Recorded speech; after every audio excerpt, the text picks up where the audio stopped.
இந்த காலத்தில் 1 gram gold வாங்குறது எவ்வளோ கஷ்டமாக இருக்குல்ல. ஆனால் இந்த குழம்பு செய்கிறதுனால உங்களுக்கு 5 பவுன் தங்க விலையில் ஈஸியாக கிடைக்கும்னு சொன்னால் நம்புவீங்களா?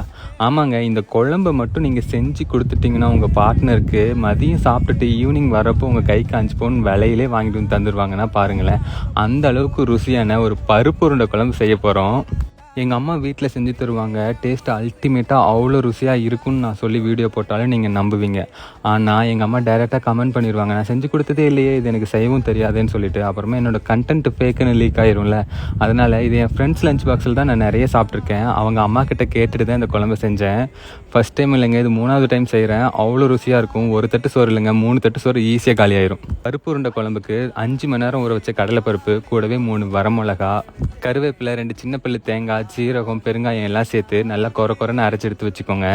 கூடவே இதுக்கு தேவையான அளவு உப்பு, பொடி பொடியாக கட் பண்ணி வச்சுருக்க பெரிய வெங்காயத்தை சேர்த்து நல்லா பிசைஞ்சிட்டு இந்த மாதிரி உருண்டையாக பிடிச்சி வச்சுக்கோங்க.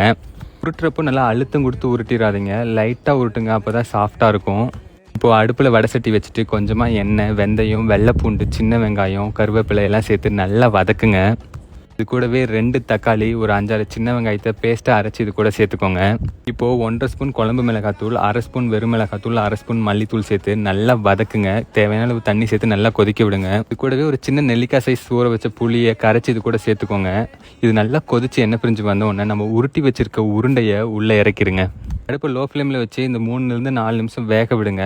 2 சைடும் வெந்த அப்புறம் இப்போ கரண்டி போட்டு நல்லா கிண்டிட்டு லோ ஃப்ளேம்லேயே ஒரு 5-6 நிமிஷம் வேக விட்டு இறக்கிட்டிங்கன்னா சூப்பரான பருப்பு உருண்டை குழம்பு ரெடி ஆயிரும். அவ்வளோ ருசியாக இருந்துச்சு. ட்ரை பண்ணி சாப்பிட்டு பாருங்கள்.